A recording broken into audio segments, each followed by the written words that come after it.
接下来我要跟大家讲一个词，叫做规划。我说这个规划不是说你的规划啊，我规划我未来1年要做个什么事情。我说的规划是政府的规划，你每一块地能建什么，不能建什么，建什么是不需要向市政厅去申请的，建什么是一定要向市政厅去申请的，或者说建什么可以找一个私人的认证机构，不用通过市政厅啊，那个私人公司呢是代表这个市政厅去审核你的这个项目。在这个一个总的规则、总的规定，它会有个地图告诉你。这里能做什么，那里不能做什么？一个区，这个区域能做什么事情？那个区域能做什么事？这个区域能做什么事情？而区呢是变化的，所以为什么呢？有些地方呢就一下子价格暴涨，因为政府本来规划。你这套房本来呢就是一栋独栋房，结果若干年之后，他把它规划为可以建联排别墅了。又过了一段时间之后呢，你这块地你可以建高层，可以建20米高的公寓了。规则是变化的，所以这规则的变化呢，也会让这个土地的价值会发生变化，也会影响到你作为房产投资人，你买这块地最终做什么事情。也有一些叠加的规则，那比如说文化遗产啊、山火啊、洪水啊、污染啊、噪音啊、密度啊、高度啊、最小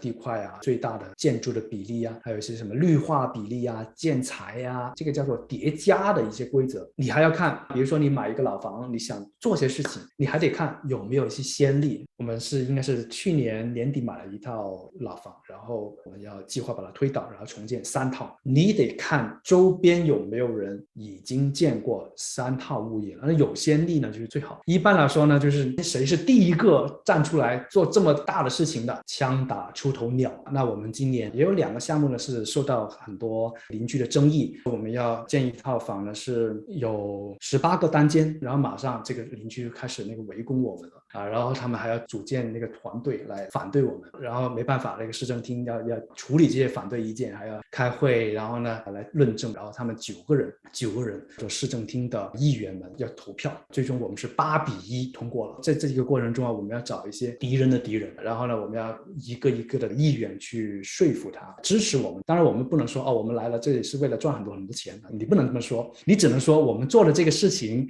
是有利于这个社区的需求的，并且明文规定都是符合的。但一旦通过了，这块土地都已经是会有一个很大的升值。可能很多人会觉得是不是很麻烦啊？我都没有学这个专业，我以前也不是这个房地产专业，也不是这个房产开发的专业。倒是我们这个俱乐部里有一些会员，他正在读房产开发的这个硕士学位，还有这个学士学位，在大学里面学，然后他还回过头来说老师，我在大学里面都没有学到你这些东西大学里面学了很多理论啊，这个派别又怎么样，这个历史又怎么样。所以我们教的东西都是很社会化的，不一定会面面俱到。我们只能告诉你我们知道的东西，我们经历过的事情。你不需要知道所有的东西，你只需要有一些词汇。只要你知道有些词汇，在澳洲这个房产投资领域里面呢，是非常非常多的服务人员，设计师啊、规划师啊、勘测师啊，很多很多这样的人呢，可以帮助你。千万不要觉得你不是这个科班出身就不能在这个领域里面干得好。